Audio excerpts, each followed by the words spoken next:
I'm Gareth, and this is the Aukey IP Camera.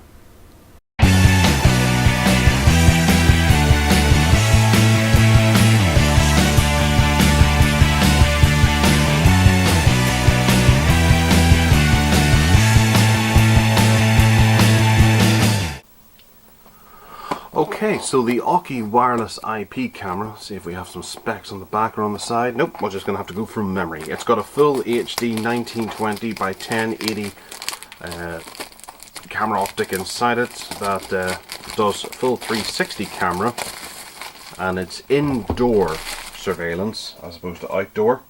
It has two-way audio and it contains motion detection as well.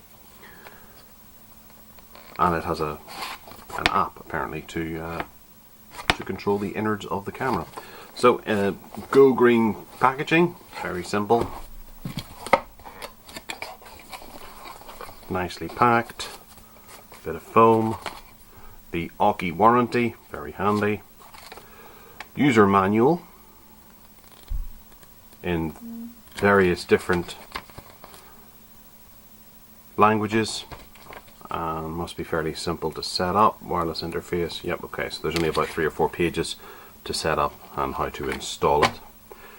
The unit itself, we have some silica gel, we have some screws and wall plugs, we have an Ethernet cable for setting it up, a USB to micro USB charge cable, does appear to be quite long, it's about 2.5 meters. We have a mount, so we put our screws in the wall, and then this connects to the wall, and then this bottom bit must, like this, connect to the bottom of the IP camera. Very simple, with a screw thread there and a tightening thing there. Very simple. Feels like a bit cheap plastic, but once it's in, I guess you set it and forget it. And then we have a charger here for it, which is a very low profile charger. Simple. Then the camera itself.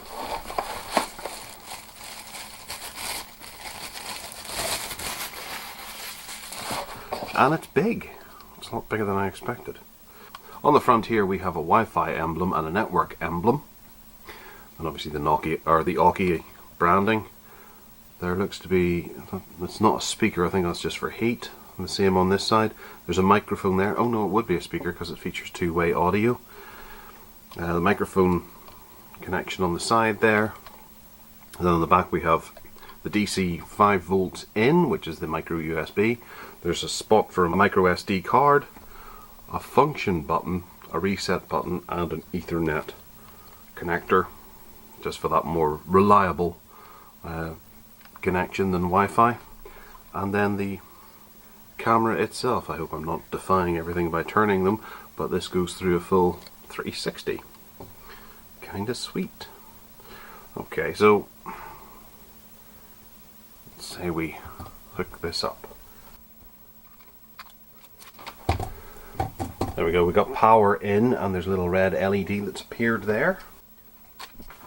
Confusingly, the QR code here on Android takes us to fusionqq.com for the MIPC app. And this is obviously a Chinese variant. I'll have a look and see if it's in the Google Play Store. Thankfully it is. We'll hit install. It's got 100,000 downloads, rating of 3.4. It has been updated a few times, and some people are having trouble. Really did my best to make it work considering the price for the camera, but can't anymore. App is unreliable, often just keeps loading with the IP camera.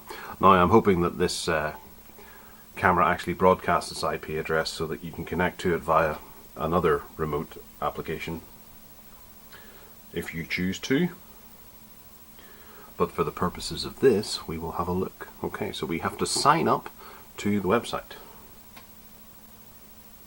And there we go, we're into the website, relatively harmless, no having to go and confirm things on other websites or anything, or wait for emails. We'll move this here because we're going to add it to this. So we'll add a device. On the upper left hand corner, click that to add a device. I'll scan the QR code. Okay, so we've scanned the QR code and added to it.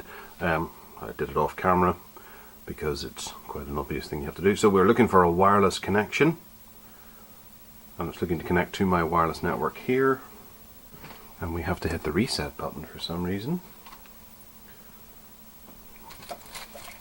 And I'm just noticing that included in the screws and wall plugs, there's actually a SIM card ejector tool for you to actually hit the reset button. Waiting for receiving the wireless config information. Okay, it spoke to us there, and it asks to wait for the voice hint.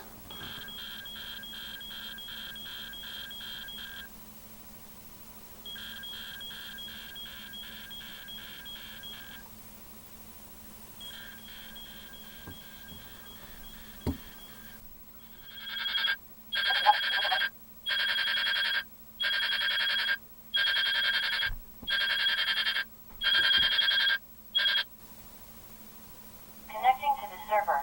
Please wait for a moment.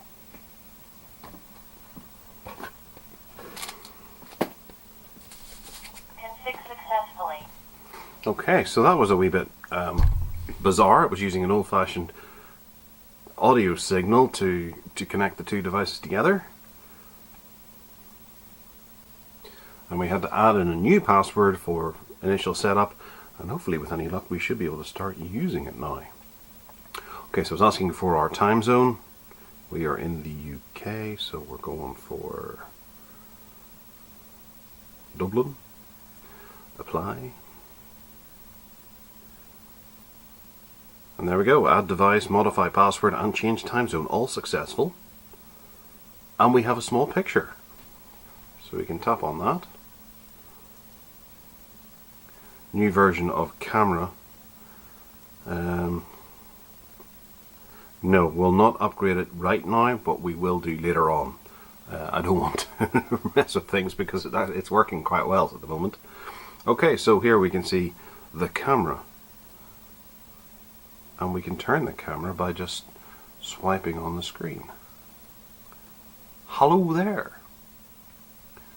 And we can see the camera. It's actually a really good picture. It's excellent quality. I'm incredibly impressed. Okay, so with us in camera here, you can see there's very little in the way of lag there. If I move over here, it's maybe about 1 second behind us. So that's us live, and then if we hit on records, obviously we haven't recorded anything yet. Let's go to settings and see what we can do with it. We have about, nickname, device address password, device guest password, network OSD, SD card, storage device, motion and notifications, scheduling alert, schedule recording time, day, time, system, others, and delete device. Okay, so there's plenty of options for us to play with. Let's pick up storage device. Is enabled. We would need an SD card, which is obviously not included. There's no SD card there. OSD. Not entirely sure what that is, but we will look into it for the review. Network. See that we are connected. We have our IP addresses and stuff there.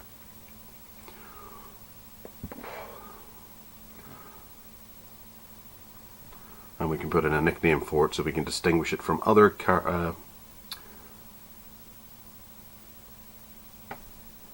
on the network. And then down in system we have that update, and then scheduling and stuff, and motion and notification. So we want to turn on motion detection through day and night, snapshot record, and IO. Oh, that's one thing I want to have a look at. If I turn the lights out, does it automatically flip over to night mode? Okay, so we're going to go and do that. Okay, so here we are recording. Hopefully you can see me on the camera, but you can see me here doing this and that. Well, we're going to turn the light off anyway.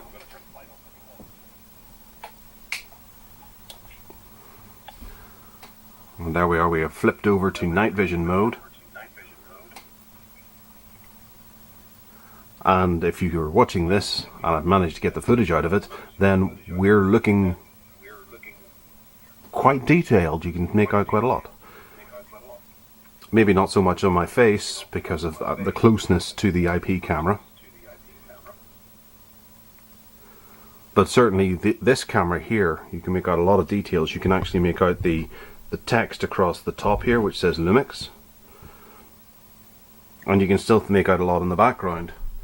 For example, the lights and things, whenever it is very dark in here, incredibly, there you can see a bit of light. You can see a bit of light here above the curtains because we're filming it this during the day, but over here we have a blackout blind. You can actually make out my t-shirt as well with Napoleon, and I'm sure you could read this little bit of text at the bottom if I was to get close enough. So for night vision, I think that's quite superb.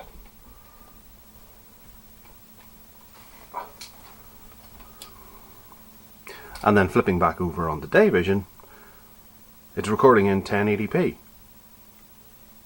I'm really quite impressed by this, to be honest. £70 is, I suppose, a lot to pay for a camera that might be solely for security. However, if you're passionate about what it is you're trying to keep secret or to keep safe, then a network of these would be very reliable and deliver some excellent footage for you to utilize in a court of law, or just for monitoring something like kids in the garden or something. We're going to get an awful lot of use out of this camera, that's for sure. And I'll try very hard to get this footage out of the camera and put it into the review for you to see. Alright, so hit the subscribe buttons down below. There's links in the notes for where to buy this camera, and we'll have a full review up on the website in a couple of weeks, so look out for that. Alright, well, thanks for watching and take care now.